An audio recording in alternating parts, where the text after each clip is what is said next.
আজ আমি রেডি করব কাতলা মাছের রেজালা। খেতে কিন্তু অপূর্ব টেস্ট হয়। আপনারা এভাবে একবার কাতলা মাছের রেজালা বানিয়ে দেখবেন, সবাই হাত চেটে পুটে খাবে। তো এখানে প্রথমেই আমি মাছগুলোকে ম্যারিনেট করে নেব। তার জন্য লাগছে শুধু লবণ আর এক টুকরো লেবুর রস দিয়ে খুব সুন্দর করে মাছগুলোকে মাখিয়ে আমি পাশে রেখে দেব। পুজোর মধ্যে ভালো মন্দ খেতে কার না ভালো লাগে বলুন? তাই বাড়িতে রুই মাছ থাকুক বা কাতলা মাছ, সেটা দিয়ে বানিয়ে নিন এইভাবে রেজালা। দেখুন বাড়িতে সবার ভীষণ পছন্দ হবে। তো যাই হোক, মাছটাকে ম্যারিনেট করে পাশে রেখে দিলাম। এবার একটা সসপ্যানে 3 কাপ জল নিয়ে নিয়েছি। 3টা মিডিয়াম সাইজের পেঁয়াজকে টুকরো করে সেদ্ধ হবার জন্য গ্যাসে বসিয়ে দিলাম। এবার মিক্সার গ্রাইন্ডারের জারে দিয়ে দিচ্ছি 7-8 কোয়া রসুন, একটা টমেটো, 1 ইঞ্চি আদাকে টুকরো করে নিয়েছি, 7-8টা কাঁচা লঙ্কাকে টুকরো করে নিয়েছি। সেগুলোকে একটুখানি জল দিয়ে মিক্সার গ্রাইন্ডারের জারে সুন্দর করে পেস্ট করে আমি রেখে দিলাম। এদিকে দেখুন পেঁয়াজটা সুন্দর সেদ্ধ হয়ে গেছে, মানে হাফ সেদ্ধ হয়েছে, এখনও পুরোপুরি সেদ্ধ হয়নি। পুরোপুরি সেদ্ধ হতে এই জলটাকে পুরো শুকোতে হবে। তার সাথেও কিন্তু আমি আরও জিনিস অ্যাড করব। যেমন ধরুন এখানে আমি 7-8টা কাজু, তারপর মগজদানা নিয়েছি 1 চামচ, দারচিনি, এলাচ, কিছু চিনেবাদাম আর কিশমিশ সব দিয়ে দিলাম। এবার সব সমেত এগুলোকে সেদ্ধ হতে দেব এই জলটার মধ্যেই, পেঁয়াজের সাথেই সেদ্ধ হতে থাকবে। মিডিয়াম আঁচে এগুলো আস্তে আস্তে সেদ্ধ হবে। মাঝে মধ্যে একটু একটু নেড়ে দেব, না নাড়লেও চলবে। গ্যাসের আঁচ মিডিয়াম করে আমরা অন্য কিছু কাজ করে নিতে পারি। আপনারা কে কীভাবে রেজালা খান জানি না, এভাবে একবার বানিয়ে দেখবেন, অপূর্ব স্বাদ হয়। তো যাই হোক, যখন মোটামুটি জলটা শুকিয়ে আসবে, ওই বাদাম দেওয়ার পর সব কিছু দেওয়ার পর মিনিট 5 সিদ্ধ হয়ে যাবার পর আমি কিন্তু এখানে 1 কাপ দুধ অ্যাড করলাম। এবার এই দুধ জল সমেত সব কিছুকে এখানে সেদ্ধ হতে দেব। দুধটা প্রায় শুকিয়ে আসা অবধি কিন্তু সেদ্ধ হতে হবে। ততক্ষণ এখানে আমি 1 চামচের থেকে একটু বেশি পোস্ত ভিজিয়ে রেখেছিলাম, সেটাকে ছাঁকনি দিয়ে ছেঁকে নিয়ে এই দুধের মধ্যে অ্যাড করে দিলাম। এবার এই পোস্তটাকেও এগুলোর সাথে সেদ্ধ হতে দেব। সুন্দর করে দুধ জলটা শুকিয়ে আসা অবধি এগুলো সব সেদ্ধ হতে থাকবে। যত সুন্দর সেদ্ধ হবে তত কিন্তু রান্নাটার স্বাদ বাড়বে। জলের মাপটা না আপনারা ঠিক এরকমই নেবেন। 3টা মিডিয়াম সাইজের পেঁয়াজের জন্য 3 কাপ জল, আর সাথে 1 কাপ দুধ অ্যাড করেছি।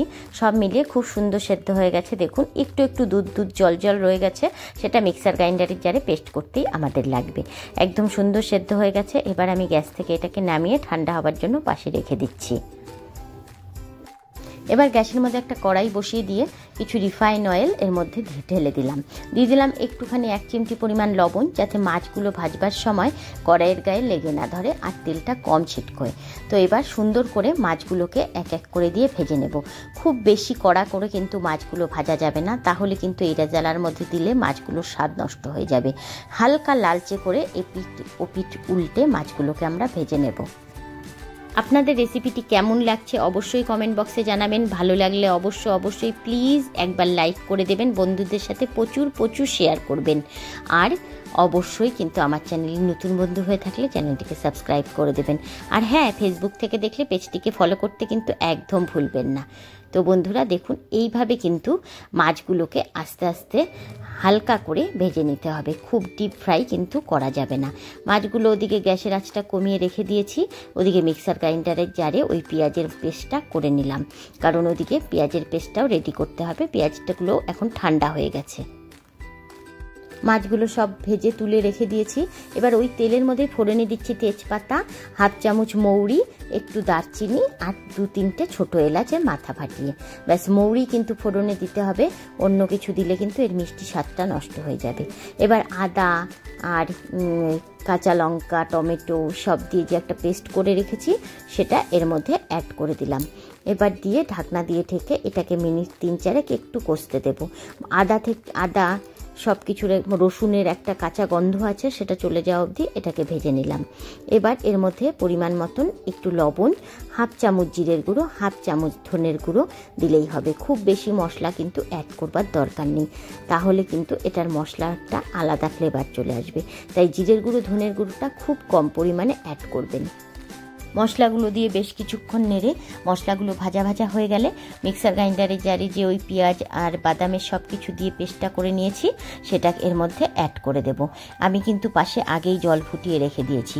এই মিক্সার গ্রাইন্ডার জারটা ধুয়ে যে পেস্ট জলটা ইউজ করব সেটাও কিন্তু আমি ফুটনো জল দেব, কোনো রকম কাঁচা জল দেওয়া যাবে না, তাহলে কিন্তু এর স্বাদটা নষ্ট হয়ে যাবে। আমি আমার সব রান্নাতে একটাই কথা বলবার চেষ্টা করি, কোনো সময়ই রান্নাতে কাঁচা জল ব্যবহার করবেন না, তাহলে কিন্তু রান্নার স্বাদ অনেক কমে যায়। রান্নাতে অবশ্যই সবসময় ফুটনো জল ব্যবহার করবার চেষ্টা করবেন, তাহলে দেখবেন রান্নার স্বাদ দ্বিগুণ বেড়ে যাবে। এটাকে বেশ কিছুক্ষণ নেড়ে নেবার পর যখন এটা পুরো গরম হয়ে যাবে তখন কিন্তু টকবক করে ফুটতে শুরু করবে, তাই অবশ্যই তখন মিডিয়াম আঁচ করে ঢাকনা দিয়ে এটাকে ঢেকে দিতে হবে। মিনিট 7-8 এটাকে ঢাকনা দিয়ে ঢেকে রাখবো। মাঝখানে 1-2 বার একদম গ্যাসের আঁচ কমিয়ে দিয়ে ঢাকনা খুলে কিন্তু এটাকে নেড়ে নিতে হবে, না হলে কিন্তু ওই কাজু বাদাম দুধ সব থাকার কারণে কড়াইয়ের গায়ে লেগে যেতে পারে। দেখেছেন তো কতটা ফুটছে, একদম গ্যাসের আঁচ কমিয়ে দিয়ে কিন্তু এখন আমি আস্তে আস্তে এটাকে নাড়তে থাকবো। যখন এরকম শুকিয়ে আসবে, একদম শুকনো হয়ে আসবে আর তেলটা পুরো উপরে ছেড়ে আসবে এইভাবে, ঠিক ততক্ষণ অবধি এটাকে কিন্তু শুকিয়ে কষিয়ে নিতে হবে। এই সময় মশলাটা কষতে কষতে খুব সুন্দর একটা গন্ধ বেরোয়, একদম সারা বাড়ি দিয়ে খুব সুন্দর একটা ফ্লেভার বেরিয়ে যায়, মনেই হয় ঘরে কিছু ভালো মন্দ রান্না হচ্ছে।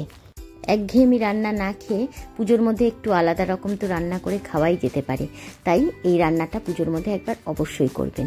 এবার একদম শুকিয়ে আসলে তখন আমি 1 টুকরো লেবুর রস এর মধ্যে অ্যাড করে দিলাম, তারপর ওই ফুটিয়ে রাখা জলটা আমি এর মধ্যে দিয়ে দিলাম। এবার জলটা দিয়ে এই গ্রেভিটাকে ভালো করে ফুটতে দেব। যখন একদম টকবক করে ফুটে আসবে তখন মাছগুলোকে ছেড়ে দিতে হবে।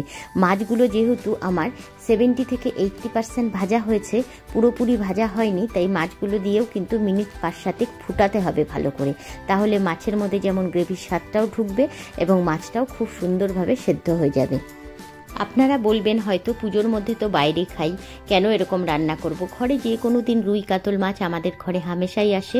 আমি অনুরোধ করব আপনাদেরকে এইভাবে একবার অবশ্যই আপনারা একবার বানিয়ে রুই কাতল মাছ দিয়ে এইভাবে আপনারা রেজালা বানিয়ে খেয়ে দেখবেন, দেখবেন কতটা টেস্টি হয়, কতটা সুস্বাদু হয়, একদম মুখে লেগে থাকবার মতন স্বাদ আসবে।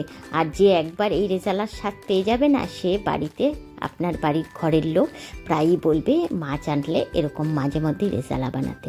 আর খুব বেশি বেশি পরিমাণের একটু মশলা লাগছে ঠিকই, কিন্তু মাঝে মধ্যে এরকম সুস্বাদু খাবার তো খাওয়াই যেতে পারে না। আর সাথে যদি একটু এর সাথে যদি একটু পোলাও ফ্রাইড রাইস হয়, বা আপনারা সাদা ভাত দিয়েও খেতে পারেন, কিন্তু পোলাও ফ্রাইড রাইসের সাথে হলে আহা আরও জমে যাবে। দেখুন ফুটতে ফুটতে আমার গ্রেভিটা কিন্তু ঘন হয়ে আসছে, প্রায় মিনিট 5-7 কিন্তু আমি মাছগুলো দিয়ে খুব সুন্দরভাবে ফুটিয়ে নিয়েছি। এবার চেকে মনে হলো একটু লবণটা কম, তাই স্বাদের জন্য একটু লবণটা একটু দিয়ে দিলাম। আর 1 চিমটি পরিমাণ কিন্তু আমি চিনি অ্যাড করেছি এখানে। আপনারা যারা মিষ্টি একদম পছন্দ করেন না তারা চাইলে চিনিটা স্কিপও করতে পারেন, কারণ এর মধ্যে কিন্তু বাদামের আর দুধের একটা মিষ্টি ভাব রয়েই গেছে, তাই চাইলে চিনিটা স্কিপও করতে পারেন। আমি জাস্ট স্বাদের ব্যালেন্স করবার জন্য 1 চিমটি চিনি অ্যাড করেছি। এই দেখুন তো আমার সুন্দরভাবে এইভাবে মাছের রেজালাটা রেডি হয়ে গেছে। তো বন্ধুরা, ভিডিওটা ভালো লাগলে অবশ্যই লাইক করে দিও, বন্ধুদের সাথে প্রচুর শেয়ার করো, আর পুজোটাতে খুব সুন্দরভাবে ভালো খেয়ে ভালো করে ঘুরে আনন্দ করে কাটাও।